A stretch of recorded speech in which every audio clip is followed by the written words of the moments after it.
Alhamdulillah pagi ini kita dapat bersama lagi dalam kuliah Sahih Bukhari. Kita telah sampai ke muka surat 1142, iaitu bab yang ke-56, Babu Imamatil Maftun wal Mubtadi'. Ini adalah nota yang ke-10 ni, bab ni yang nota yang ke-10, iaitu bab, masih lagi kita bab jamaah, sembahyang berjamaah. Qala Abu Abdullah wa qala lana Muhammad ibn Yusuf haddathana al-Auza'i qala haddathana az-Zuhri an Humayd ibn Abd al-Rahman an Ubaidillah ibn Adi ibn Khiyar أنه دخل على عثمان بن عفان رضي الله عنه وهو محصور فقال إنك إمام عامة ونزل بك ما نرى ويصلي لنا إمام فتنة ونتحرج فقال الصلاة أحسن ما يعمل الناس فإذا أحسن الناس فأحسن معهم إذا أساءوا فاجتنب إساءتهم. وقال الزبيدي قال الزهري لا نرى أن يصلى خلف المخنث إلا من ضرورة لا بد منها. Seterusnya hadis yang ke-696, muka surat 1149.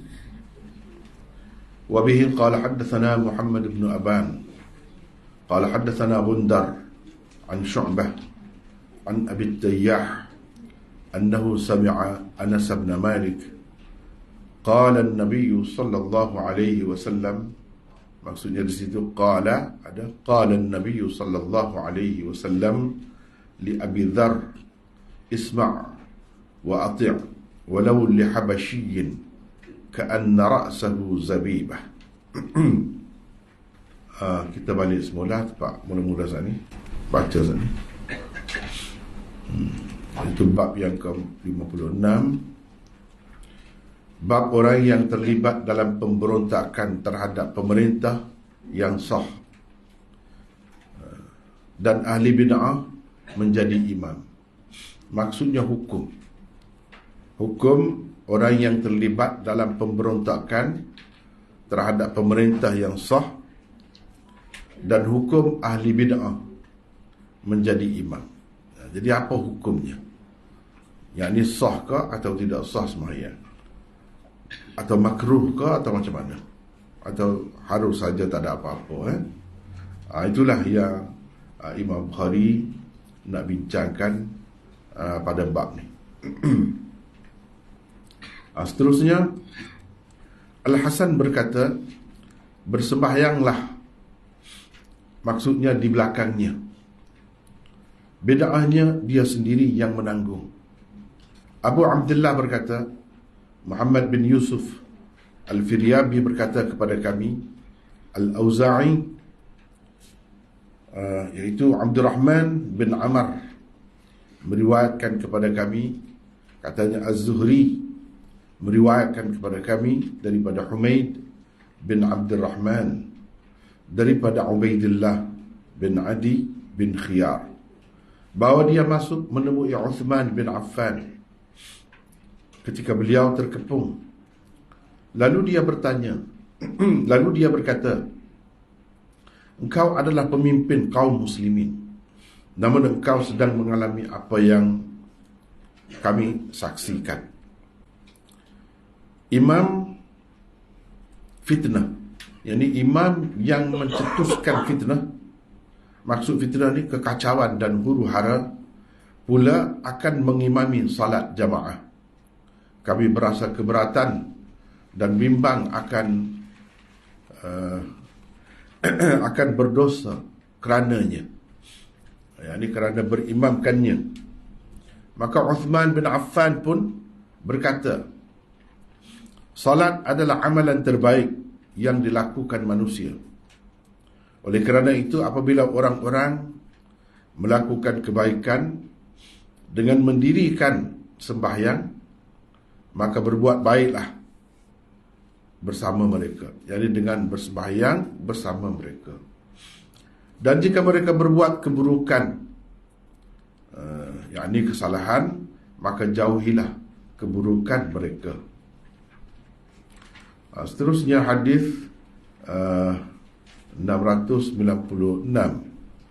Muhammad bin Aban meriwayatkan kepada kami, katanya Gundar meriwayatkan kepada kami daripada Syu'bah, daripada Abi Tayyah, bahawa dia mendengar Anas bin Malik berkata, Nabi SAW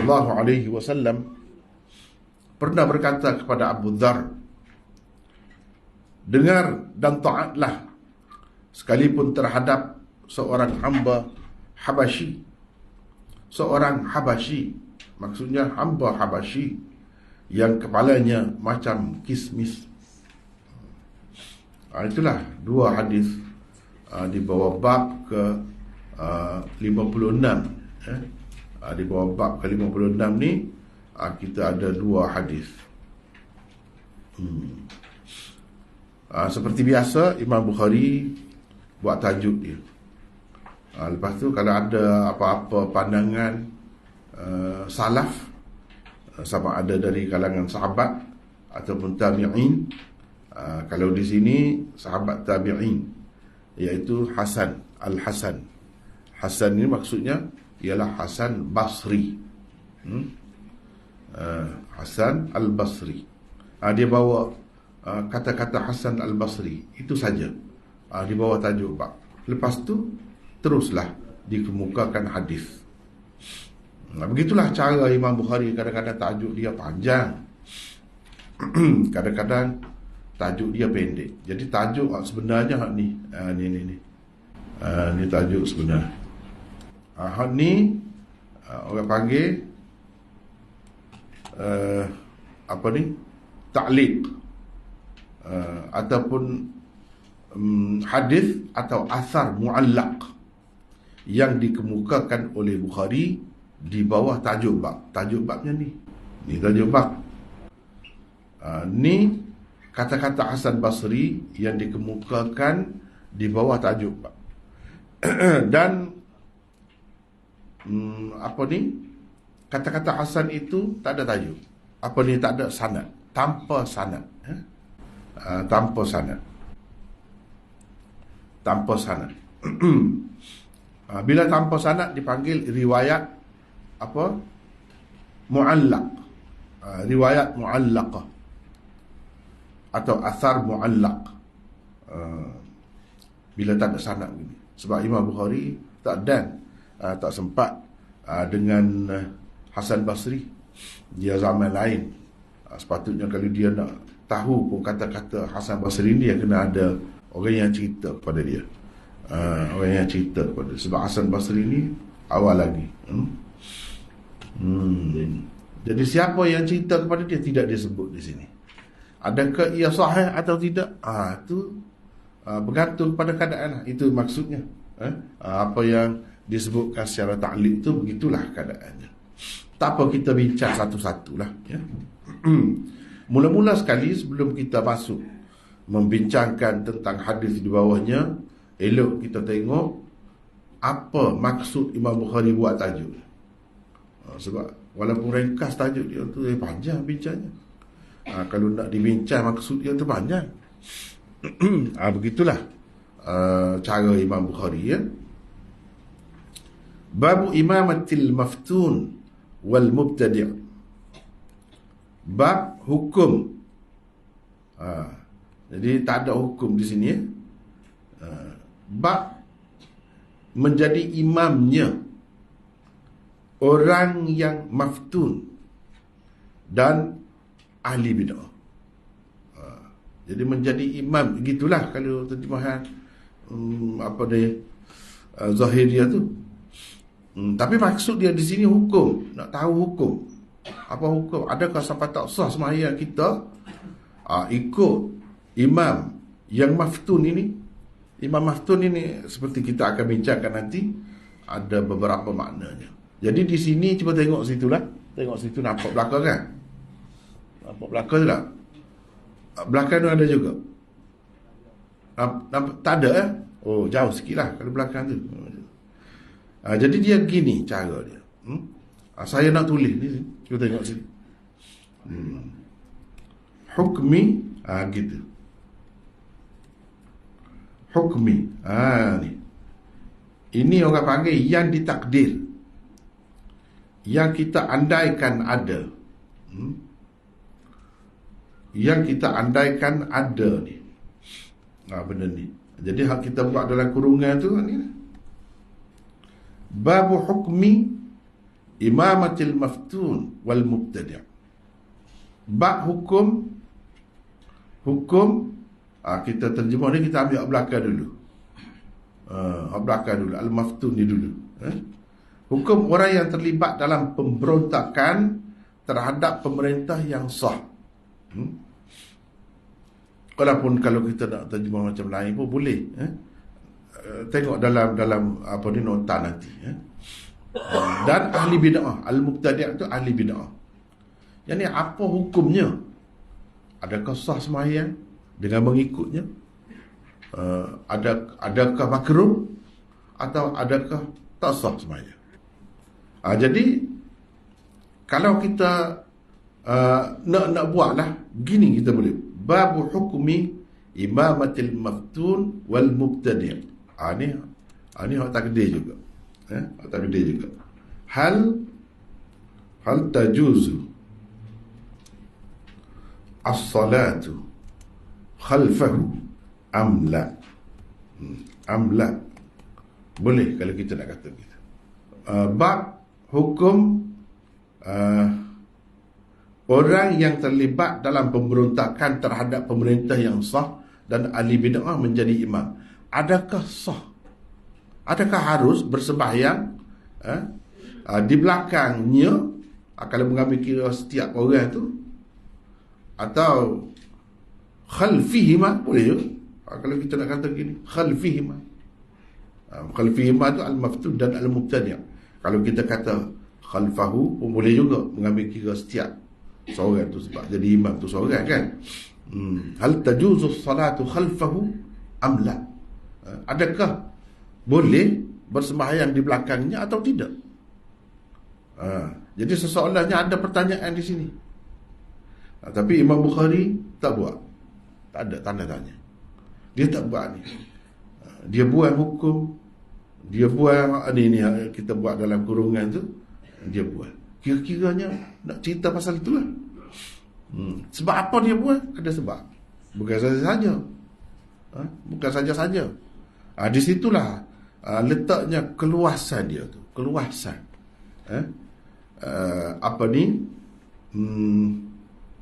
Perbahasan dia tu. Barulah boleh bincang panjang. Kalau kita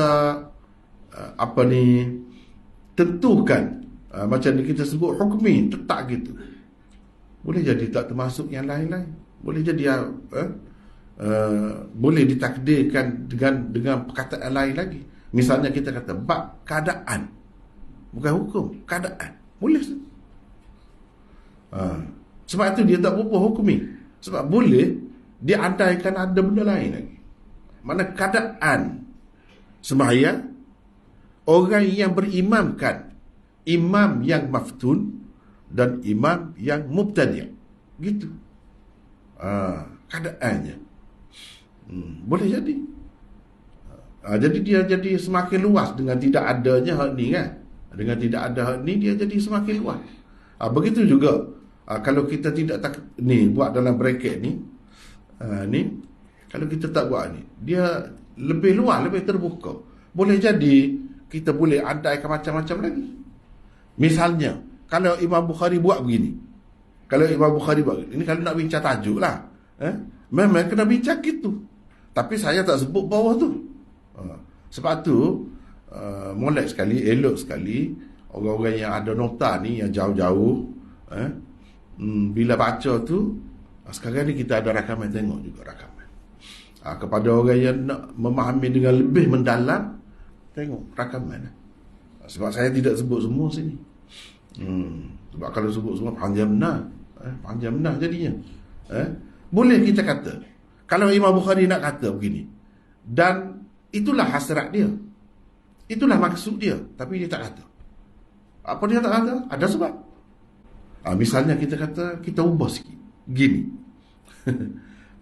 Misalnya kita kata tajuz, begini. Babun, baca gini pula jadinya. Babun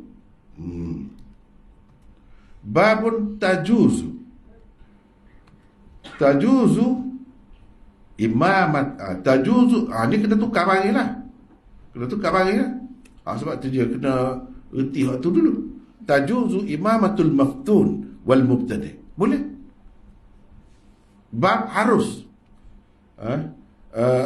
Orang yang memberontak, terlibat dalam pemberontakan terhadap kerajaan yang sah dan ahli bid'ah menjadi imam. Harus. Itu kalau kita kata gitu. Kalau kita kata gini, boleh kalau nak kata. Tapi Imam Bukhari tidak nak gitu. Ni kalau kita nak kata. Jadi berdasarkan mazhab setengah-setengah orang. Babun la tajuz. Bab tidak harus.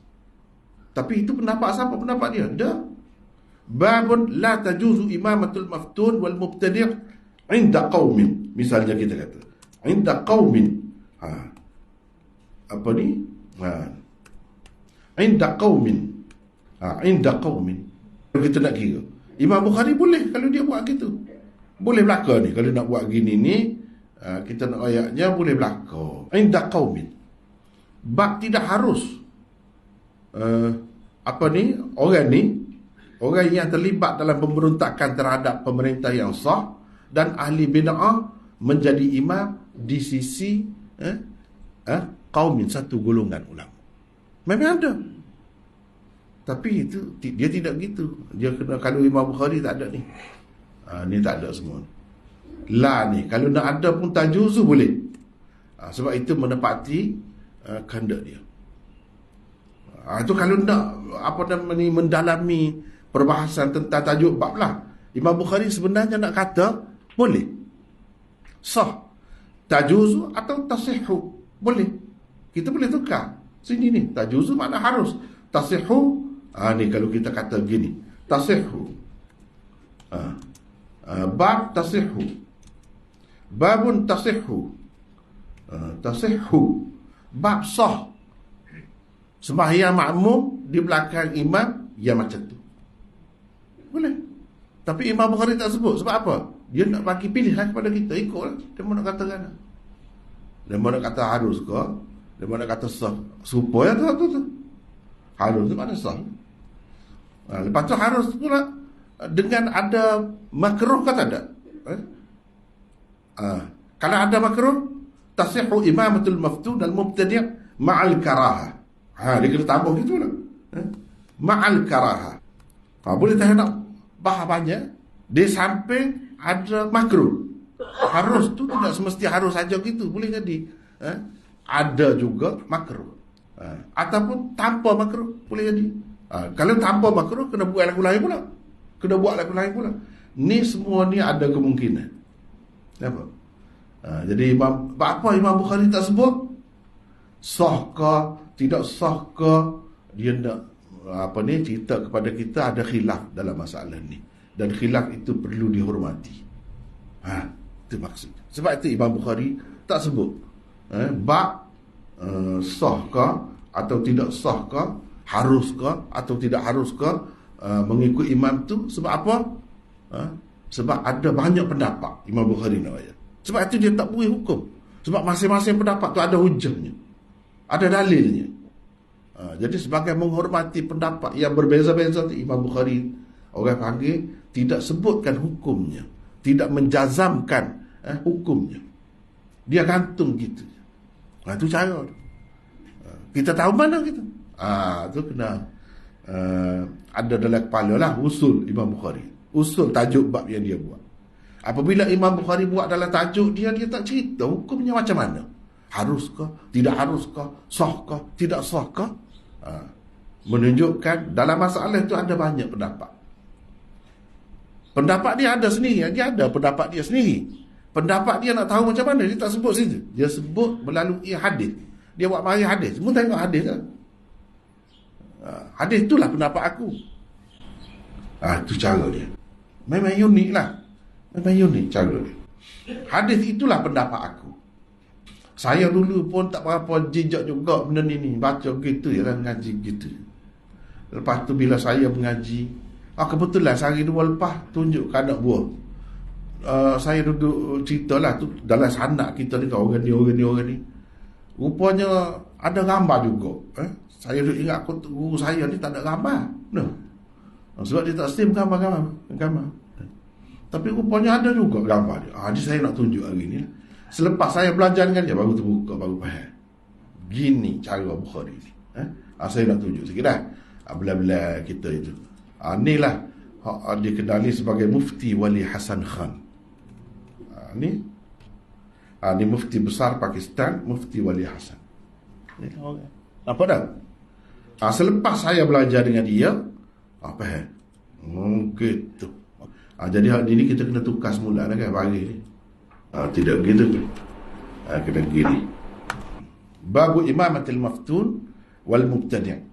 Jadi kalau nak tunjuk gambar dia ada dalam YouTube, ada. Anwar Shah Kashmiri mana? Gambar dia ada rupanya. Dalam sanad kita ni, bila kita belajar ni ada sanad-sanad sampai kepada Imam Bukhari itu. Husain Ahmad Madani ada gambar? Ada. Jadi kalau nak tengok boleh lah, tapi tak payahlah kita tu semula. Dalam YouTube ada. Dalam YouTube. Babu imamatil maftun wal mubtadi'. Maknanya kalau nak kita nak halusi lagi, siapa begitu boleh begitu. Tapi kena tak apa-apa Imam Bukhari buat begitu. Dia ada sebab. Dia bukan saja-saja. Bayangkan orang nak tulis kitab dia ambil kira begini. Lama masa tu. Sebab tu Imam Bukhari tidak tulis setahun dua. 14 tahun. Setengah ulama kata 16 tahun. Dia tulis kitab ni. Dia ada tulis juga kitab lain. Tapi jelas-jelas itulah mana. Tidak sebuah lah kitab dia tulis. Kalau hak ni dia jaga benar. Benda-benda gitu tu dia ambil kira. Itu contoh saya nak tunjuk tu macam mana cara dia tu. Apa tujuan dia buat begitu? Tujuan dia buat begitu ialah nak ceritanya dalam masalah ni ada banyak khilaf ulama. Beberapa pendapat. Dan pendapat-pendapat tu kuat. Dia nak cerita kuat. Sebab apa? Sebab masing-masing ada dalil. Sebab itu dia tidak kemukakan pendapat dia sendiri. Cuma nak tahu pendapat dia macam mana, tengok hadis yang dia kemukakan di bawah tu, dan tengok pendapat ulama salaf yang dia kemukakan. Misalnya Hasan Basri kata, ni dia kemukakan di bawah bab ni. Apa Hasan Basri kata? Sembahyanglah. Ni kan, bersembahyanglah. Maksudnya di belakang orang macam tu. Wa alaihi bid'atu. Dosa bid'ah dia sendiri tanggung. Tak ada kena-mengena. Sembahyang sah. Tengok. Dia pilih waktu. Maknanya dia nak ayat sah lah. Itu dalil dia. Dalam tajuk dia tak ayat. Kalau nak cari dalam tajuk tak ada. Kita nak tahu pendapat dia, mazhab dia macam mana. Kita tengok bawah dia. Kalau faham kaedah ni kan senang, banyak perkara mudah. Bila berjumpa faham selalu. Bila jumpa kita nampak ni maksud dia begini. Sebab hadis ni pun gitu juga. Hadis di bawah itu kita akan bincangkan nanti. Kita akan bincangkan nanti. Bab hukum. Sebab itu saya buat gini, hukum. Ni nak cerita hukum ni. Sebab cerita semaya ni, semaya sah ke tidak sah ke, harus ke, makruh ke, itu hukum lah ke. Wajib ke. Sebab gini, Imam Bukhari ni bagi dia semaya jemaah ni untuk lelaki lah. Lelaki dia wajib. Hukum dia wajib. Kalau tak semaya jemaah dosa. Bagi dia. Jadi dengan sebab tu dia kena bincang secara halus betul. Kalau wajib ada ketikanya keadaannya berlaku gini, pada ke mana? Kau semaya kita jadi kurang. Kan sebelum ni kan kita dah bincang, ada tajuk dah. Semaya seseorang dalam keadaan imam dia tu kurang semaya. Jadi lagu mana? Kita dah sebelum pada ni bincang banyak dah. Nota ni juga. Jadi dengan sebab itu penting dia kena bincang. Jadi kalau dia kata wajib, tiba-tiba kita pergi sembahyang Jumaat jadi kurang pula sembahyang kita. Rugilah betul. Tak boleh pahala Jumaat pula misalnya. Bagi Imam Bukhari boleh. Sebab apa? Sebab dia pendapat gitu. Dan kalau dia buat ketat situ, jadi sia-sialah orang. Ni boleh kata wajib sebab lagu mana-mana pergi. Tak kait dengan Tok Imam tu. Tok Imam dia pegangan lagu mana selagi tak rosak akidah dia lah. Selagi dia tidak jadi kafir. Selagi tidak gitu, ikut dia faham agama dia pun ikut. Waktu tu dia tanggung sendiri. Tapi kita sembahyang Jumaat boleh pahala semacam. Mana bagi dia berat lah. Apa kata dia? Berat lah. Lepas tu orang-orang yang duduk baca Bukhari, dia duduk mengajar Bukhari ni, mesti ke dia ambil fahaman Bukhari belakang?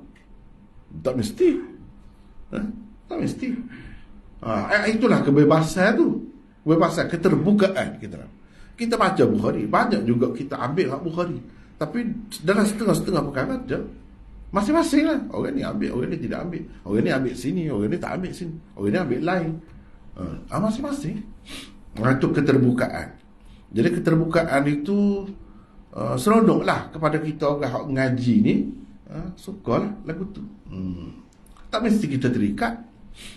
Bila kita tidak terikat dengan satu orang, sepatut juga tidak perlu terikat. Kalau orang mengaji lah dengan Imam Syafi'i, dengan Imam Abu Hanifah, tak mesti terikat.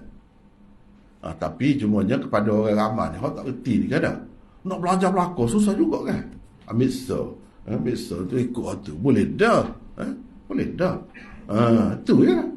Tapi kepada orang yang belajar kan, dia nak tahu lah pendapat orang ni lagu mana, perincian dia lagu mana. Begitu. Kita dah bincang dah dulu dalam nota ni ke nota sebelum ni, iaitu tentang hukum sembahyang Jumaat tu. Orang ni kata gini, orang ni kata gini. Kalau Imam Bukhari, bagi dia wajib. Wajib aini. Bukan wajib kifai dah. Bukan wajib fardu kifayah dah. Atas setiap orang tuan. Mana tidak tapi dia tidaklah sampai kepada mazhab Zahiri yang mensyaratkan Jumaat ni. Kalau tidak Jumaat tak sah tu. Imam Bukhari sah, dia kata sah. Cumanya berdosa. Sembahyang kan seorang sah. Lepas tu kita kata susah lah. Kalau sembahyang seorang ada ketikanya kita tinggal kita je. Apa kita nak sembahyang Jumaat lagi mana? Dia ada jalan keluar kalau ikut cara dia. Orang yang sudah sembahyang dah panggil lagi. Sembahyang. Jadi Jumaat juga dua orang dengan dia. Lepas tu dia sembahyang dah. Sembahyang dia jadi sunat untuk dia. Lepas tu tak serupa tu untuk imam dengan makmum, tak apa bagi dia. Serupa juga mazhab Syafi'i, begitu tak apa. Sebab tu banyak juga orang kita tengok lah dalam setengah-setengah tempat tu lah. Kalau sembahyang tarawih ni bulan puasa tu kak, macam-macam kita tengok orang sembahyang kan. Lepas tu ibu salat dia baru pula buat cara dia. Padahal tadi tu imam jelas dah dengan niat sembahyang tarawih kan. Pahala belakang niat sembahyang zuhur kan. Qada pula tu dah. Boleh. Sebab boleh. Mazhab Syafi'i memang boleh. Imam Bukhari pun kata boleh. Tapi kalau mazhab Malik tak boleh lagu tu. Mazhab Imam Abu Hanifah tak boleh. Sebab tu kita tengok kalau tempat kita ni kadang-kadang jadi masing-masing pula lepas sembahyang. Tak apa begitu. Jadi hukum, nak cerita hukum tu, apa hukum? Bila kata hukum, sah ke tidak? Wajib juga ke tidak? Sembahyang Jumaat tu. Boleh pergi belakang tu. Keharam. Nak ikut imam lagu tu. Ataupun macam-macam boleh pergi belakang, berkait dengan hukum lah, berkait dengan hukum. Ada yang kata tak boleh. Imam Malik kata tak boleh. Tak sah sembahyang. Jangan main dia ketat. Jadi di situ juga cara Imam Bukhari ni kan, bila dia buat mari hadis-hadis ni, dia nak tolak pendapat seseorang imam. Kadang-kadang macam di sini pendapat Imam Malik agak kerah. Jadi dia buat mari hadis, dia kata ni hadis bukti bahawa sah. Kalau tidak sah macam mana ni? Tapi cara dia faham begitu, tidaklah jelas. Tapi tidak jelas pun dia mujtahid kan. Bila kata mujtahid, dia boleh simpulkan, dia boleh buat keputusan. Bila tengok hadis tu, dia boleh buat keputusan. Hadis ni maksudnya gini, menunjukkan sah. Nanti kita akan baca hadis. Misalnya hadis kita terakhir baca, kamu kena taat dan patuh, mana kepada pemimpin, walaupun dia tu hamba Habasyi, macam kepala dia tu buah kismis. Apa dia? Tak ada jelas tu. Bukan cerita pasal sembahyang tu. Tapi itu imam mujtahid. Macam tu lah. Dia nak ceritanya, sebab dalam tradisi Islam, tradisi lama Islam dulu, bila kata jadi pemimpin, dialah yang jadi imam. Jadi hadis tu sebenarnya tentang pemimpin, jadi pemimpin, jadi khalifah kau, jadi gubernur kau, jadi apa-apa lah. Bila begitu dia jadi tu imam. Pas sekarang ni dia telah memberontak tu. Sebab hak Nabi sebutnya, hak asalnya pemerintah ni, hak diterima di kalangan Arabnya Quraisy. Tiba-tiba hamba Habsyi ni mana Quraisynya? Mestilah dia nak kuasa tu, dia kena rampas kuasa. Bila rampas kuasa, situlah jadi maftun ni, imamatil maftun, iaitu orang yang terlibat dalam pemberontakan terhadap pemerintah yang sah. Kira-kiranya daripada Quraisy misalnya kan, Quraisy yang mana dia rampas kuasa, dia guling kerajaan, dia pun naik, dia jadi imam. Macam mana Imam Bukhari nak ceritanya, hadis itu walaupun sahih tak ada sebut pasal sembahyang, tapi itu seorang imam mujtahid faham gitu. Sebab apa? Dia tengok dulu mesti lah ni baru sukunya, umarak suku, ulama suku, setelah penjajah kapal, hak kemudian ada pun dulu dah. Hak mana jadi pemimpin di peringkat masing-masing lah. Dia juga jadi imam. Bukan imam semaya fardu ni, semaya jenazah apa pun dia pernah jadi pemimpin dulu. Jadi Imam Bukhari faham ni cerita hak dulu ni Nabi royak ni. Beberapa abad selepas itu duduk amal begitulah. Maknanya dia juga akan jadi imam. Bila dia jadi imam, orang akan ikut. Ikut tu apa hukum semaya tu, sah ke tidak? Sebab boleh jadi berlaku tumpah darah, boleh jadi macam-macam lah bila nak rampas kuasa ni. Ada benda-benda yang melakukan dosa. Bila dosa jadi fasik. Bila fasik, sah ke tidak imam? Orang fasik pula timbul pula situ. Imam Bukhari nak ayat sah. Bagi dia, dia faham daripada hadis tu lah antaranya. Dan daripada hadis hak sebelum tu, hak cerita Sayyidina Uthman kena kepung. Bila dia kena kepung, dia tak boleh pergi sembahyang, jadi tu imam. Pasal dia jadi tu imam semasa pemberontakan berlaku, semasa pemerintahan dia. Siapa? Pemimpin yang memberontak tu jadi tu imam. Lepas tu orang apa pergi sembahyang masjid Nabi tu lah ke mana? Imam Bukhari nak ayat sah-sah kau sembahyang dia apa tu? Ada ketika, nanti kita akan baca dalam syarah nanti, bukan semua, tapi ada ketika-ketikanya ketua pemberontak tu jadi itu imam.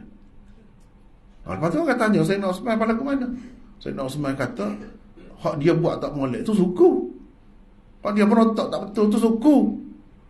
Siapa aku ni menantu Nabi, 2 orang anak Nabi, nikah dengan anak Nabi kan, lepas tu khalifah yang sah, itu suku, salah dia. Tapi semaya tu molek.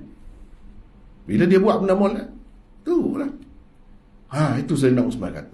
Maknanya bagi Sayyidina Uthman tidak tak sah. Kalau tak sah, tentu dia larang. Itu khulafa'ur rasyidin tu. Itu Imam Bukhari faham.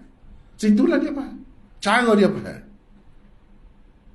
Baru kita nampak macam mana seorang mujtahid, imam. Sebab Imam Bukhari dia bukan imam dalam hadis saja, imam dalam fiqh juga. Jadi bagi fiqh dia je sah. Dia nak tolak pendapat Imam Malik lah. Imam Malik tu imam besar juga. Ada kitab hadis juga. Dia nak tolak pula. Tapi dia tak sebut Imam Malik. Dia hormat. Itu cara Imam Bukhari kritik. Cara Imam Bukhari kritik tak nampak kecuali orang alim nampak. Orang yang pandai dia tahu ni dia nak kritik siapa tajuk dia. Dia nak kritik Imam Malik. Dia sependapat dengan siapa dalam masalah? Dia sependapat dengan Imam Syafi'i. Kalau dalam imam hak besar lah, imam hak masyhur tu, Dia sependapat dengan itu. Ramai lagi orang lain berpendapat begitu. Hasan Basri pun berpendapat begitu. Hasan Basri pun berpendapat begitu. Hasan Basri pun selalu bersemayam di belakang orang fasik. Dikatakan fasik lah. Bersemayam di belakang di pemimpin yang zalim, dikatakan zalim. Boleh jadi betul kekiranya. Jadi itu menunjukkan boleh sah lah. Kalau tak sah, takkan dia buat. Puak-puak kita ni bukan jenis puak-puak bertaqiyah. Kalau Syiah tu cerita lain pula, dia taqiyah. Kita tak. Kalau buat tu gitulah. Syiah dia taqiyah. Tu cerita lain lah kan. Jadi hukum orang yang terlibat ni, kalau main lagu ni tak habis ni hari ni kan. Tajuk pun tak habis ni hari ni.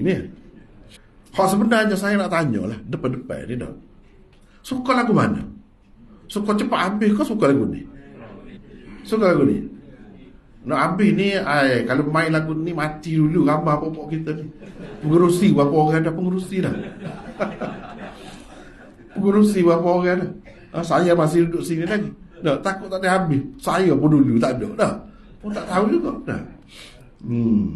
Akhirnya Tuhan belakang lah tu kan. Serah ke dia lah kita. Jadi lagu mana sebenarnya lebih suka lagu mana?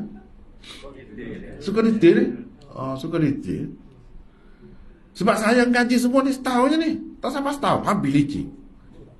Ngaji dengan tu urusan ni lah. Perung baca. Anak murid tu dia pilih yang paling cepat baca. Baca depan dia. Kan dia nak syarah nanti kata dia. Dia syarah cepat syarah tu pun. Syarah kebanyakannya tengok dalam kitab ni, tengok dalam ni. Gitu je lah dia. Patut baca dulu. Ada 20 muka surat sekali baca. Tak habis mana. Tapi lagu mana boleh mengajar gini mau pula. Sebab tu kata dah. Waktu tu masalah persediaan tu. Orang nak ngaji lagu tu boleh, tapi dia kena pandai dah. Boleh baca sendiri. Baca sendiri tu tidak merakak dah, tak boleh. Kena boleh hungar dah. Baru boleh tu. Kalau tidak tak ada. Main setahun lagu tu pada nama je lah. Setengah-setengah orang tu kan muda-muda je ambil ijazah. Dia ada juga ijazah Bukhari tu. Ngaji lagu mana tak tahu dah. Dia kalau hak betul, penakal dah. Setahun je ni semua ni. Bukan Bukhari saja, Tirmizi semua. Setahun. Baca tak kerti. Alah kau hujung tahun tu kat pakai petas, pakai malam baca. Baca dia cakap dengar. Gitu cara. Tapi orang hak mengaji tu kemudian dia boleh berkembang tu, dia ada asas yang kukuh lah. Baru boleh dia boleh baca kitab sendiri dah. Baru boleh nak ambil berkat lah, kita kata sekadar nak ambil berkat. Tetapi kesan dia sangat besar. Kepada saya sendiri, saya kata tu lah. Dulu kalau kita baca hadis tu, orang lain-lain gitu. Baca juga. Tapi setelah mengaji tu, walaupun sebentar, jadi lagu lain. Itu istimewa lah. Istimewa. Setahun je mengaji hadis ni. Tapi hak bawah tu ada dalam ngajinya kan, lebih kurang. Tapi hak bawah tu kan macam kita maklum lah, Riyadhus Salihin, kitab Mishkat gitu. Tapi hak ni banyak kitab hadis. Setahun je. Tak ada setahun. Habis dah. Tak apa. Jadi kalau nak detail gini, dia lagu lain lah. Lagu lain. Baiklah. Orang yang terlibat dalam pemberontakan terhadap pemerintah yang sah. Ini terjemahan kepada Al-Maftun. Sebutir itu. Satu perkataan itu. Panjang itu. Baik, kita tengok. Al-Maftun itu daripada fitnah lah. Orang yang terfitnah. Terfitnah ataupun orang yang teruji, diuji. Itu maksud Al-Maftun itu. Cuba tengok sini, kita ada nota. Inilah arti Al-Maftun yang difahami oleh Hafiz Ibnu Hajar dan kebanyakan pensyarah Sahih Bukhari. Jadi sini pasal nota ni kan, nota ni ginilah. Kalau tengok contohnya, tengok hak Sahih Bukhari, hak Siyadah tu, jadi buku tu, boleh dikatakan selepas saya bincang ni, saya akan kemukakan rujukan dia. Kalau Hafiz Ibn Hajar dalam kitab dia, kitab mana? Jilid berapa, muka surat berapa akan sebut belakang. Sini ni pasal rekah kan. Tapi kalau nak tengok, boleh tengok. Boleh tengok lah. Dalam kitab Fathul Bari lah, secara umumnya. Kalau dalam Syarah Bukhari ni, itu. Alasannya ialah, erti itulah yang terkandung di dalam hadis ke-695 di bawah bab ini. Sebab apa makna dia tu yang dipilih oleh Hafiz Ibn Hajar dan lain-lain? Sebab kalau kita perhati hadis di bawah ni, itulah maksudnya. Sebab Sayyidina Uthman kan kena terkepung tu, tak boleh keluar pergi sembahyang masjid tu. Sebab apa? Sebab orang berontak terhadap dia lah. Jadi orang yang memberontak tu, itulah maftun. Orang yang terlibat dalam pemberontakan tu terhadap imam yang pemimpin yang sah. Siapa dia pemimpin yang sah? Sayyidina Uthman itulah. Sebab itu dia kata gitu maksud maftun tu. Padahal maksud maftun tu luas. Dengan makna yang khusus macam tu, melihat kepada hadis di bawah bab ni. Melihat kepada hadis di bawah bab ini. Sesetengah ulama pula memakainya dengan artinya yang lebih umum. Maftun dengan makna yang lebih umum, iaitu pencetus fitnah atau kekecohan dalam masyarakat. Tak kira lah dengan memberontak ke atau tidak memberontak, tak kira lah, dalam bentuk lain menyebabkan jadi kecoh, fitnah, timbul fitnah dalam masyarakat, termasuk belaka. Itulah al-maftun. Jadi kalau berdasarkan pendapat ini, kita kata bab hukum pencetus fitnah dan ahli bid'ah. Pencetus fitnah tu macam-macam bentuk lah. Boleh kita terjemah begitu. Ada alasan juga orang yang kata begitu. Sebab tu saya kata dah tadi, kalau kita nak terjemah begitu pun boleh. Jadi saya ambil panjang sikit terjemah berdasarkan apa yang difaham oleh Hafiz Ibn Hajar dan pensyarah-pensyarah Bukhari yang lain, bahawa al-maftun di sini maksudnya macam tadi dalam tajuk. Tapi kalau kita pakai al-maftun tu dengan makna pencetus fitnah atau kekecohan dalam masyarakat, boleh juga. Ada alasan juga. Alasannya ialah Bukhari mengemukakan kata-kata Az-Zuhri selepas hadis 695, bahawa kami tidak membenarkan solat berimamkan seorang banci, iaitu pondan, kecuali dalam keadaan sangat terpaksa. Apa tujuan Imam Bukhari buat mari kata-kata Zuhri selepas dia kemukakan hadis itu? Sedangkan banci tidak semestinya pemberontak atau penderhaka terhadap pemerintah, tak mesti. Seorang pondan mesti pemberontak? Tidak. Tapi Zuhri kata tak boleh buat tu imam, kecuali dalam keadaan terpaksa sangat. Walaupun begitu, ia tentunya termasuk dalam golongan yang menimbulkan kekecohan dalam masyarakat.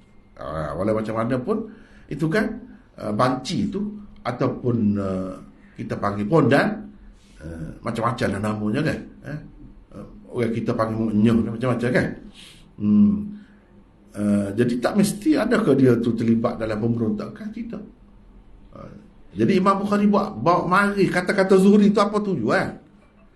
Sebab itu ada alasan juga bagi orang yang nak kata al-maftun itu maknanya pencetus fitnah. Tidak semesti dalam bentuk pemberontakan terhadap kerajaan yang sah, tak mesti begitu. Itu itu makna al-maftun. Al-maftun. Jadi ni al-maftun itu makna dia pencetus fitnah. Tak kira lah dalam bentuk macam mana pun. Wal mubtadi' dan ahli bid'ah. Baik, kita tengok sini ahli bid'ah. Baik, kita tengok satu nota 1442. Ahli bid'ah ialah orang yang mengada-ngadakan sesuatu yang baru dalam agama dan menganggapnya sebahagian dari agama, padahal tiada langsung asasnya dalam syariat. Ia terbahagi dua.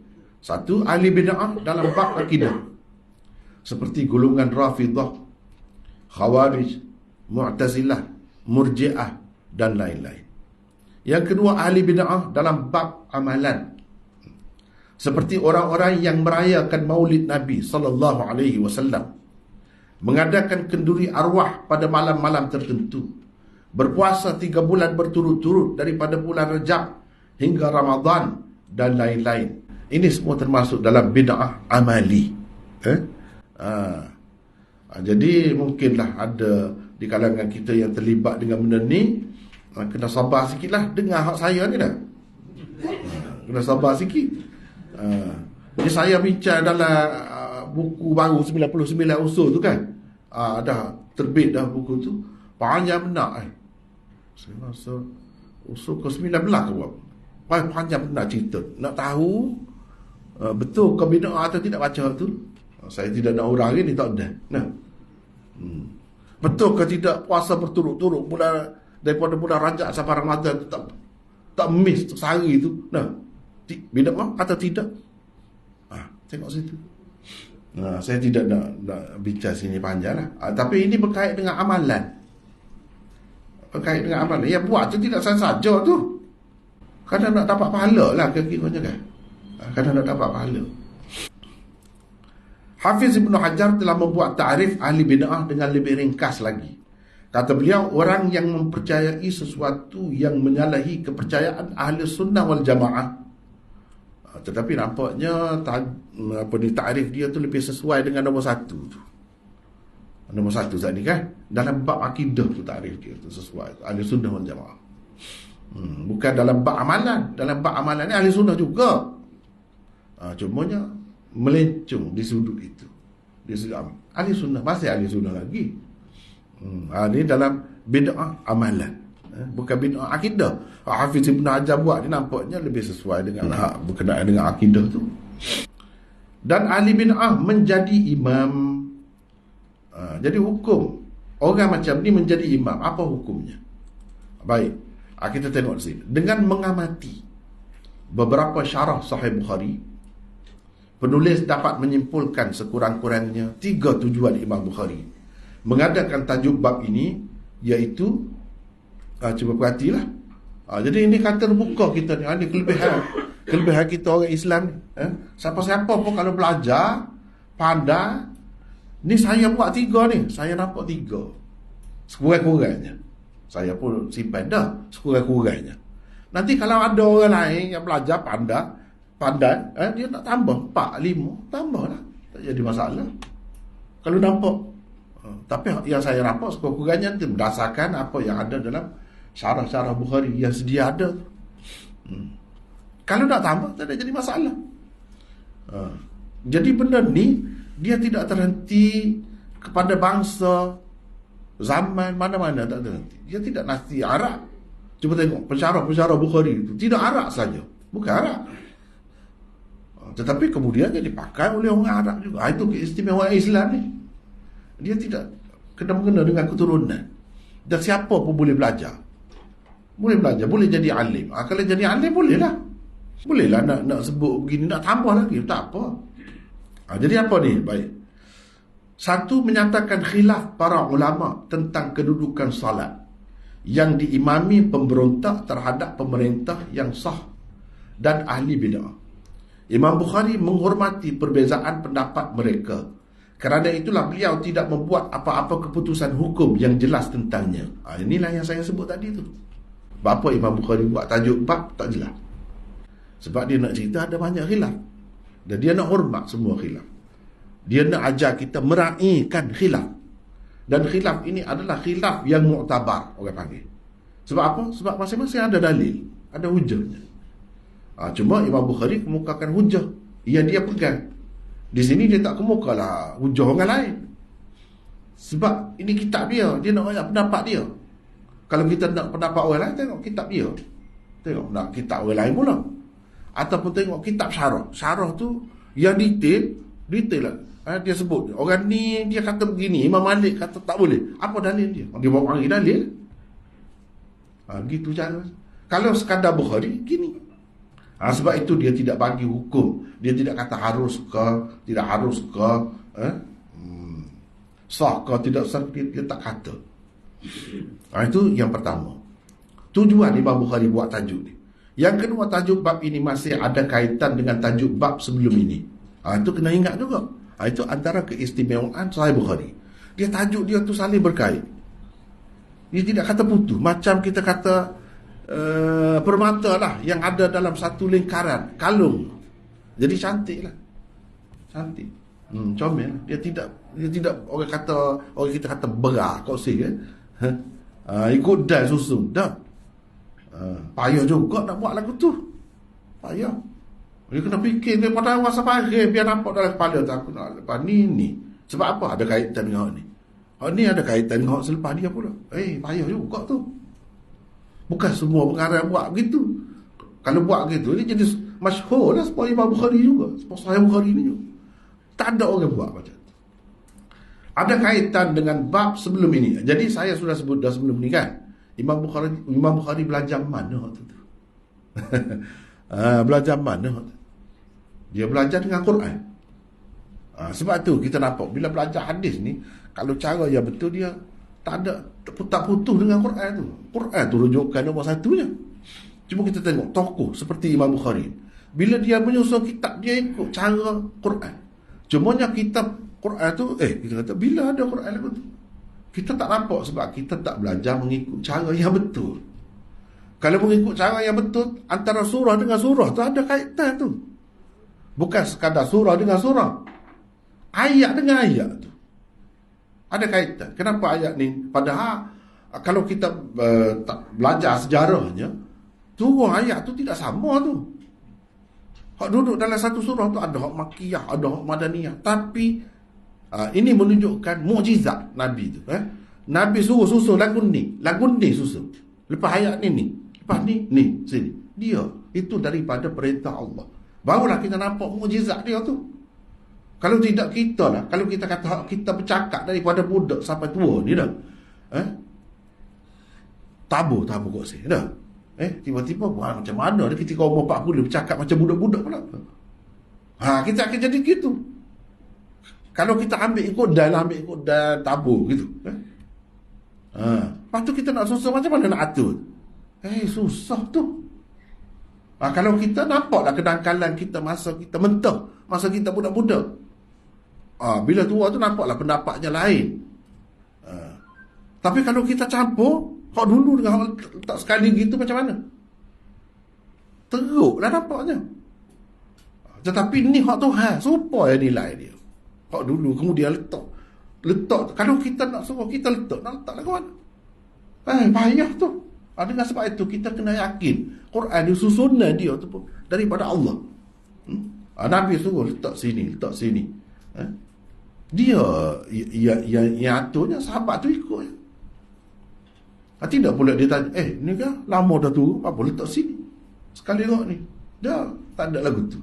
Walaupun hak lama letak sekali, dia comel semacam. Itu peliknya. Dia belajar dengan hak tu lah. Tapi oleh kerana kita tak pernah belajar Quran ke cara begitu, jadi kita tak apa nampak lah. Cara begini ni kan, saya nak sebut. Kalau di India, Pakistan memang kita boleh dapat benda ni. Kita boleh dapat benda ni. Kalau cara dia belajar Quran, tafsir Quran memang dia lagu tu. Dia panggil Rabtul Ayat. Memang dia ada bincang. Kalau kita belajar dalam tafsir-tafsir banyak, kadang-kadang kita baca berpuluh tafsir tak jumpa lagi. Sebab tak kena cara. Kalau kena cara dia ayat sana. Kaitan ayat dia dengan ayat ni. Kalau di sana memang dia bincang gitu. Memang ada kitab banyak kitab yang lagu tu. Barulah nampak. Barulah kita nampak. Bukhari ambil sini cara tu, teknik tu. Rupanya. Jadi bila ikut teknik Quran kan hebat lah. Hebat sebab tu kitab dia tu istimewa. Dia ikut teknik tu. Tajuk bab ini masih ada kaitannya dengan tajuk bab sebelum ini yang menyatakan sembahyang makmum tidak terjejas dengan sebab kesalahan atau kekurangan imam. Kan ingat kan sebelum pada ni kan? Pada ikuti dulu, kita sudah baca dah tajuk bab itu. Tajuk bab ini seolah-olahnya dikemukakan sebagai contoh bagi tajuk bab sebelumnya. Sembahyang yang diimami pemberontak terhadap pemerintah yang sah atau ahli bid'ah juga sah. Meskipun mereka berada di atas cara dan fahaman yang salah. Kan ada kaitan dengan dulu. Imam salah, imam tak betul, imam kurang. Kurang pun boleh sah juga sembahyang. Lepas tu tak dapat pahala. Dapat pahala juga. Lepas tu, hak kesalahan dia sendirilah tanggung. Begitu caranya. Imam Bukhari faham begitu. Sebelum pada ni kan kita dah bincang dah. Saya dah buat perbandingan mengikut pahaman yang berbeza ni, ulama ni. Contoh, Imam Malik dan Imam Abu Hanifah kata tak sah. Sembahyang makmum ni terjejas dengan sebab imam tu. Kalau imam kurang, sembahyang makmum pun kurang juga. Kalau imam tak sah, makmum pun tak sah juga. Apa perbandingan? Saya buat dengan dulu sebelum ni. Dan perbandingan orang yang kata sah. Belah mana-mana pun tok imam dia kurang, tok imam dia salah, tok imam dia tak sah sekalipun. Makmum sah. Apa perbandingannya? Tengok sebelum ni, saya tak nak ulang dah. Dalam nota ni juga. Kita dah bincang dah. Jadi dengan sebab tu kena bacalah nota ni. Dan hak semoleknya baca nota tu, tengok pula rakaman. Rakaman tu ada. Dalam YouTube boleh dikatakan adalah rakaman tu. Tengok situ. Ataupun apa ni? Kalau tengok website Darul Kautsar ada juga. Di situ pun ada juga. Tajuk sembahyang yang diimami pemberontak terhadap pemerintah yang sah atau ahli bid'ah juga sah meskipun mereka berada di atas cara dan fahaman yang salah. Tajuk bab ke-56 diiringi beliau dengan kata-kata Al-Hasan Al-Basri sebagai penyokong pandangannya. Itu cara Imam Bukhari nak menguatkan pendapat dia ambil pendapat orang yang sebelumnya, yang telah diterima umum, yang diakui sebagai tokoh dan imam. Imam Bukhari, ni cara dia. Itu psikologi dia. Kita nampak dia tak royak pendapat dia. Dia tak kata, saya berpendapat gini-gini. Kalau dia kata begitu, mungkin orang zaman dia kata, mu siapa? Kan orang zaman memang lagu tu. Mu siapa? Sebab itu dia tak sebut. Dia sebut pendapat Hasan Basri. Hasan Basri yang semua orang sudah terima sebagai imam. Mana Hasan Basri pun berpendapat begitu. Dia nak ayat dia pun gitu juga. Dia setuju dengan pendapat. Mana pendapat dia gitu juga. Dia tak cerita pendapat dia sendiri. Sebab kalau kita pendapat kita sendiri, dia jadi macam tu kan. Sebab itu hak baik tak payah banyak kecek lah. Buat masa. Buat kerja. Lepas tu dia mau fikir, tengok. Fikir tengok. Baca boleh. Renung boleh. Kalau nak menjawab kan dah. Banyak sangat lah nak jawab dah. Orang tak faham. Dia tak faham. Sebenarnya. Dia kritik gitu-gitu. Dengan sebab itu tak payahlah. Buang masa. Buat kerja. Imam Hasan Al-Basri kata apa? Bersembahyanglah di belakangnya. Dosa bid'ahnya sendiri, dia sendiri yang menanggung. Itu Hasan Basri kata. Imam Bukhari petik kata-kata Hasan Al-Basri. Kalau kamu hadis tu hadis lah. Kalau kamu nak tengok pendapat tokoh, orang yang hebat dalam agama, dia berpendapat begitu, tengok Hasan Basri. Dia tak kemukakan pendapat dia sendiri. Kita hari ni baru kata Imam Bukhari kata gini-gini, baru orang nak dengar. 1000 tahun lebih dah mati. Nak deki apa? Tak ada masalah deki. Nak deki apa orang mati dah. Kalau masih hidup ni kata susahlah. Takut dia lebih masyhur daripada kita pula kan. Itu pun satu penyakit. Takut jawatan kita ni hilang dengan sebab dia tu pula. Macam-macam. Itu kalau masih hidup ada kebimbangan itu.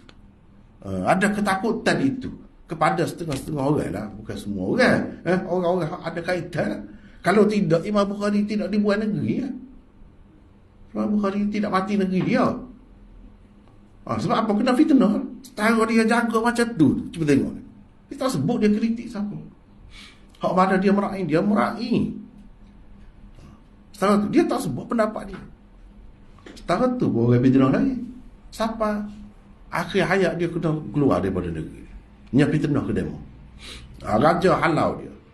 Ni orang macam ni. Jadi tidak pelik kalau kita tengok bila-bila masa kalau ada macam ni, tak pelik. Tak pelik. Sebab orang semasa kadang-kadang dia tak dan. Kalau orang bijak sangat kan, macam Imam Bukhari, dia tak dan. Hak semasa tu. Bahkan ada pula hak deki, hak macam-macam lah.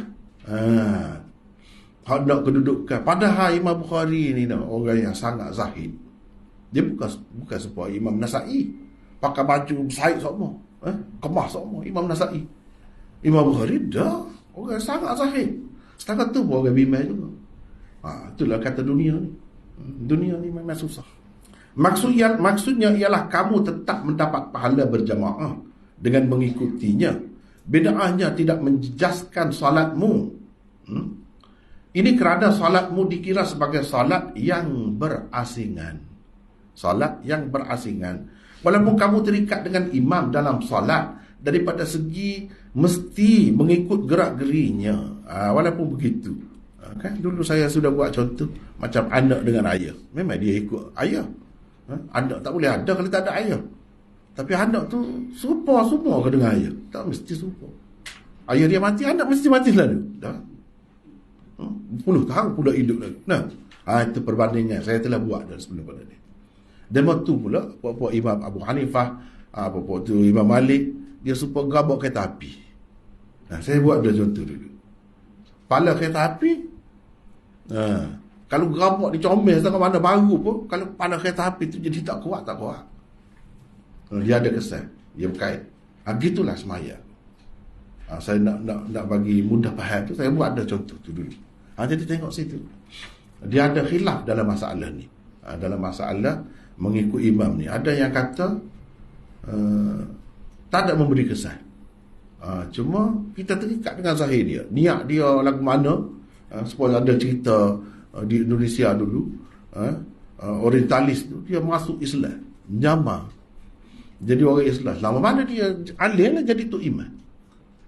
Lepas tu akhir sekali dia tidak Islam. Pala ke mana? Susah bukan main lah.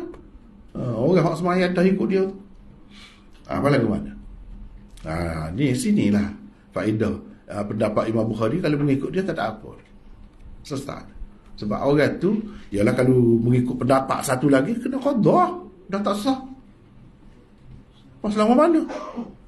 Tapi kalau mengikut dia tak payah qada. Sebab kita kira pada masa tu. Misalnya satu orang tu orang Islam. Dia semaya, kita semaya jadi imam. Lepas tu dia murtad. Apa kena mengenal dia murtad? Dia. Ketika tu dia sah. Kita percaya dia orang Islam. Dia pun mengaku Islam. Gitu cara.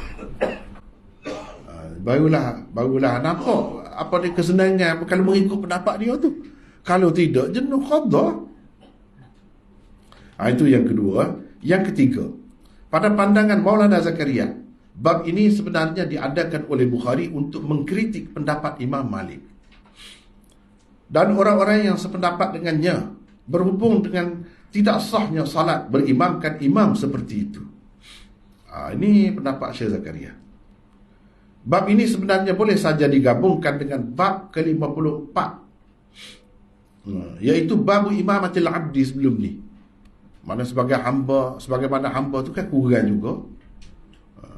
Tapi dia boleh jadi imam sah. Situ kan kadang-kadang dulu ada bab yang macam tu. Kita dalam nota ni juga boleh jadi imam. Kita boleh ikut dia. Jadi kalau nak kiranya hak ni pun tambah sajalah al-maftun dan al-mubtadi' letak situ. Boleh.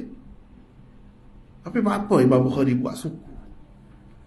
Tu mengikut Syekh Zakaria ni berpuluh tahun pengalaman mengajar hadis ni. Mengajar hadis ni 10 tahun. Mengarang pula kitab. Jadi dia Bukhari ni dia bahas tajuk saja. Tajuk saja. Dan hak tajuk tu kita tunjuk dah kan mula kan. Nak tunjuk sekali lagi. Ni kitab dia. Ni kitab Al-Abwab wa Tarajim. Dia ada hak ni 4-5 jilid, hak ni 2 jilid. Dalam satu kitab. Ni tulis tadi, cuba tengok ni. Ni Al-Abwab wa Tarajim. Ni dia karang. Kemudian dia buat dalam tulisan hak baru ni jadi 5 jilid. 5 jilid. Al-Abwab wa Tarajim. Kalau kita nak tengok dia hasyiah dia buat hasyiah dia ni Lami'ud Darari. Lami'ud Darari syarah 10 jilid. Ni nota dia. Hak bawah ni dia, hak di atas tu ayah dia. Hak di atas ayah dia. Ni yang di atas ni ayah dia. Bawah ni dia. Ni hasil belajar daripada Tok Guru. Ayah dia tu belajar dengan Tok Guru dia, Maulana Rashid Ahmad Gangguhi. Pak masyhur tu, Rashid Ahmad Gangguhi tu. Ni asal dia mengajar dalam bahasa Urdu macam kita lah, mengajar bahasa Melayu. Anak murid dia buat kot dalam bahasa Arab. Lalu Syekh Zakaria tambah ni bawah ni. Dia tambah bawah. Itu Syekh Zakaria. Baik. Dia sebut kalau nak kira boleh masuk bawah tu, tetapi oleh kerana Imam Malik terlalu keras dalam masalah ini, Imam Bukhari mengadakan bab yang berasingan untuk menyokong pendapat jumhur yang mengatakan sembahyang berimamkan imam seperti itu juga sah. Walaupun sebahagian daripada mereka mengatakan sah dalam keadaan makruh tanzihi. Bukan sah begitu saja tu. Sah dengan ada makruh. Makruh tanzihi. Alasan jumhur ulama dalam masalah ini ialah sabda Rasulullah sallallahu alaihi wasallam, iaitu sallu khalfa kulli barrin wa fajirin wa sallu ala kulli barrin wa fajirin wajahidu ma'a kulli barrin wa fajirin. Bermaksud bersembahyanglah kamu di belakang semua orang, sama ada ia baik atau jahat. Sembahyangkanlah jenazah semua orang, sama ada ia baik atau jahat. Dan berjihadlah kamu bersama semua orang, sama ada ia baik atau jahat.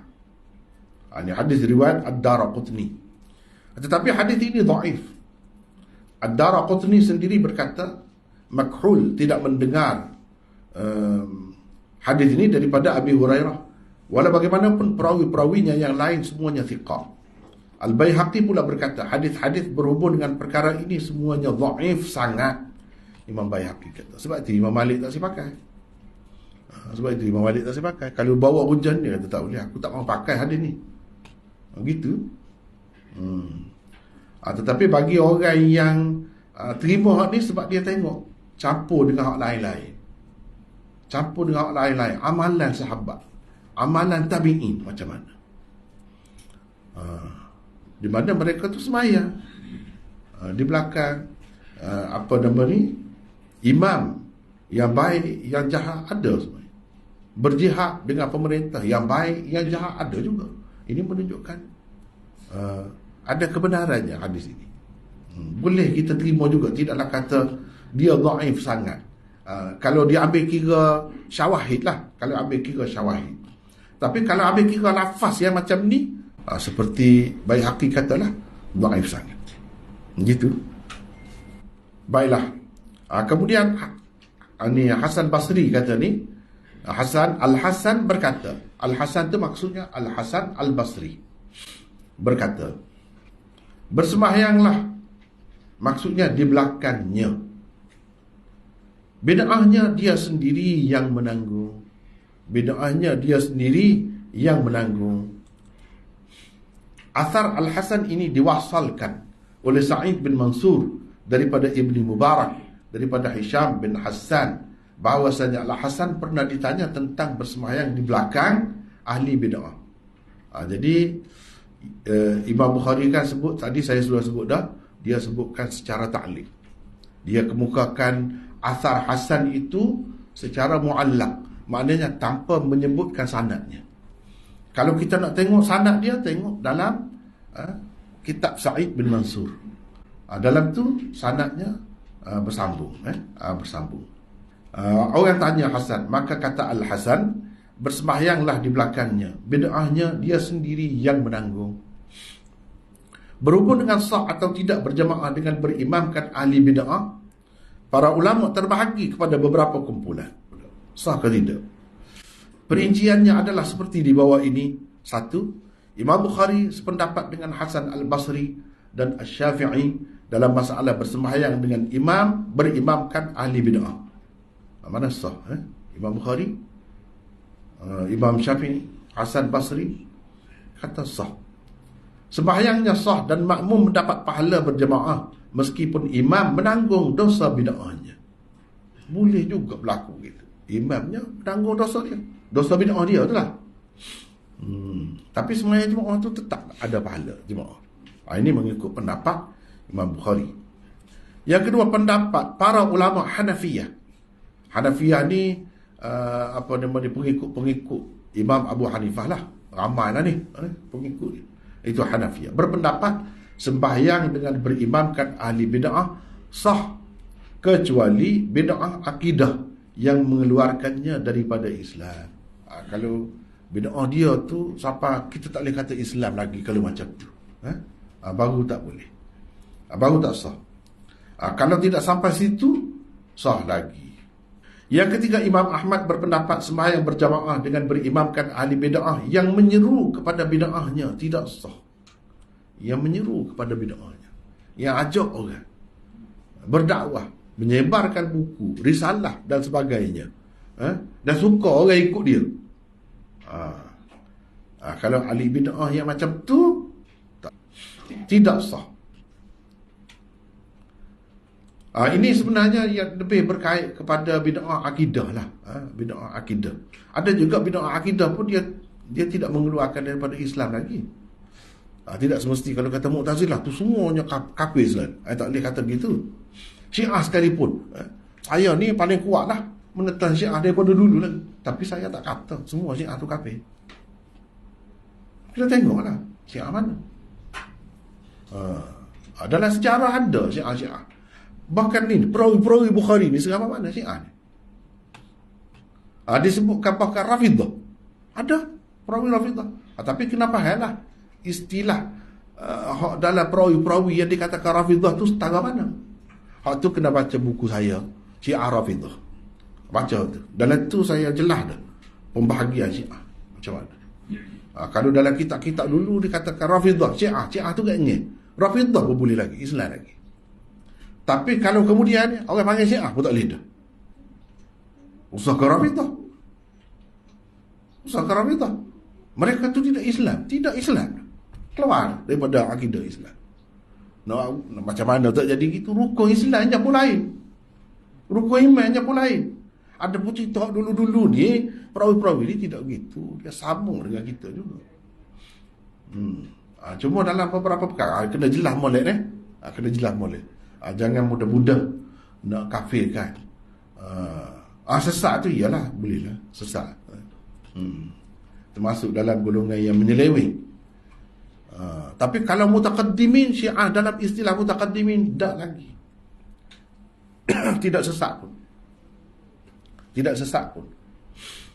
Cuma larilah daripada hak jumhur ahli sunnah gitu je lah. Jadi kena beringatlah. Supaya juga Khawarij pun tidak semua kafir. Khawarij, Murji'ah apa semua tu, tidak semua lah. Kecuali itu panjang cerita lah ya, baik. Yang keempat, menurut Imam Malik pula sembahyang berjamaah dengan berimamkan ahli bid'ah atau orang fasik yang secara terbuka melakukan kefasikannya adalah tidak sah. Tak sah. Jadi bila tak sah, tak payah cerita lah boleh pahala tu jemaah tu. Dah tak sah. Pahala tu jauh lah, lagi lah tak boleh. Kalau sah mujudah kita kata. Sebenarnya para ulama bersepakat tentang tidak sahnya sembahyang berjamaah dengan berimamkan ahli bid'ah. Yang bid'ahnya menyebabkannya terkeluar dari agama Islam. Kalau keluar daripada agama Islam boleh katakan sepakat lah tu. Sepakat lah. Macam mana misalnya? Misalnya Qadiani. Dia kata ada lagi Nabi selepas Nabi kita. Tak boleh tu. Itu akidah besar tu. Nabi kita adalah Nabi yang terakhir. Walakin Rasulullah wa khataman nabiyyin, jelas dalam Quran. Dia penutup, penyudah sekalian Nabi. Walaupun atas nama Islam dia gelepar, kita kata gelepar dia nak bagi kata dia tu Islam juga. Biar kita anggap dia tu Islam. Tak boleh jadi. Tak boleh jadi. Lepas tu macam-macam dia ni. Banyaklah tak betul lah. Tu kena bicara suku lah. Pelik-pelik juga dia ni. Tapi orang pelik lagu tu pun boleh turut kan. Dia dakwa dia tu apa ni Imam Mahdi. Lepas dia dakwa dia tu Nabi Isa. Nabi Isa. Tak boleh kalau setara tu tak boleh. Jadi kalau sampai rosak akidah, tu sepakat ulama kata tak boleh. Kalau lagu tu. Kemudian baru kita pergi kepada hadis. Nak terus kau ni kalau ke mana ni? Ajar lagi ni. Kau sekata hari ni. Soalan dah kalau lagu tu kita berhenti setakat tu lah dulu. Kalau baca pun tak habis ni hari ni. Dan kalau lagu tu setakat tu lah dulu. InsyaAllah kita akan sambung ni, akan datang insyaAllah. Panjang umur jumpa lagi. Orang nak kena kampung kan. Kita kena ada email. Jadi untuk mayai semua pendapat-pendapat tu, kita di masjid email kita pilih lah. Kecuali kalau kita berjalan mana-mana, kita tak kena ini. Kita semaya dengan siapa. Ya. Comel. Kalau boleh lah nak. Tapi tidak semua orang ada kereta kan. Tak ada motor dah. Payah nak pergi mari tu. Kalau ambil pendapat awak muda ni dah boleh pahala juga. Kita nak pahala kan. Pahala berjemaah. Boleh juga. Sebab kalau kita nak detail halu-halu kan banyak. Payah. Susu tak pergi jemaah. Misalnya masalah isap rokok ni. Isap rokok ni. Kalau dulu orang pandai tak ada itu mana muka. Tak ada mana. Makruh dia agak gitu. Tapi pendapat awak kemudian ni lebih ramai kepada haram. Bila haram, buat benda haram tidak jadi pasti. Sini. Tu tak sedap tu. Sedangkan orang tu kadang-kadang dia kurang situ banyak kelebihan dari sudut lain. Tu iman ni pula sudah baca dia. Kekurangan dari sudut lain pula. Nak cari sempurna sungguh payah. Tu je lah. Walau bagaimanapun terpulang lah. Kalau boleh buat gitu, kau comel. Mungkin dengan begitu jadi sebagai pendorong kepada kita pula untuk memilih tu iman tu. Jadi dah kita cermak sangat, kita pilih molek lah. Terutamanya kalau kita jadi jawatan kuasa, misalnya kita kata jawatan kuasa masjid tu, pilih lah. Di situlah baru jadi akan ada hak lebih baik tu. Orang-orang akan jadi lebih baik lah. Akan memelihara diri daripada benda-benda yang dipertikaikan. Itulah caranya. Kalau kita buat tak kisah belakang, jadi senang hati pula. Kalau nak jadi tu iman ke mana-mana pun boleh berlaku. Pula. Jadi ada baiknya kalau bersikap begitu. Sebab dia mengubah masyarakat. Sedikit sebanyak akan mengubah. Tapi pendapat hak asal tadi gitulah. Bagi orang yang kata boleh tu senang lah. Sebab kita nak pahala kan. Nak pahala dari segi pahala tu boleh. Cumanya hati kita tu tak sedap lah kan. Dah kita tahu dia ni gini-gini tak sedap. Cuma je kena ingat sikit lah. Takut-takut gini. Takut jadi kita terkena buah syaitan. Sebenarnya syaitan tak sewi kita pergi jemaah. Dia buang begini-gini. Jadi payah jadi. Cerewet sangat kita. Jadi akhir sekali tak pergi. Saja. Tak ada pahala jemaah. Tu kena beringat juga. Kena beringat. Jadi kena ambil kira lah. Pendapat imam-imam tu. Dia pun ambil kira dah. Dia fikir dah tu gitu tu. Jadi sekarang saya tanya nak pembentukan suasana yang saya dengar dalam video lah. Tentang bila ke Mekah ke Madinah. Jadi ada yang mengatakan makruh diimamkan di Masjidil Haram ni. Saya dengar diri tu. Ya. Jadi macam mana pandangan yang macam ni? Sebab apa? Wahabi ke? Wahabi. Ada orang dengar kena jelas. Tu tak kena. Tak betul tu. Tak ada alasan itu. Itu fitnah berlaku tu. Jangan turut lah. Pergi semaya lah. Kalau kita turut tu boleh ke syaitan. Tempat bukan main istimewa tu dengan tempat je kan pahala je. Banyak tak dapat kita. Semaya setahun kat di hotel. Rugi lah kan. Pergi habis PT. Banyak gitu mau. Susah payah pergi. Kerana itu tak pandai tu. Dan itu sebenarnya fitnah. Orang tak faham. Keliru. Dan lah ni Wahabi ni habis jadi Wahabi dah. Habis jadi Wahabi. Tak tahu apa mana orang Wahabi. Keliru. Hak sebenarnya orang duduk Mekah tu tidak Wahabi sebenarnya. Orang tuduh saja. Hak duduk Mekah tu. Dia tidak Wahabi. Cuma orang tuduh. Tu masalahnya. Tu bagi saya sangat menduka cita kalau orang Islam ni tuduh-menuduh sama sendiri kan. Rugi, sepatutnya kita tidak begitu. Tak ada pasal-pasal boleh dosa. Boleh dosa. Jadi tak timbullah tu tak termasuk. Bagi setengah-setengah orang dia anggap termasuk lagi dalam ahli bid'ah. Wahabi itu bid'ah. Padahalnya kita duduk buat banyak perkara bid'ah tak khabar dah. Ya dia tu lebih sunnah. Tak sedar tu.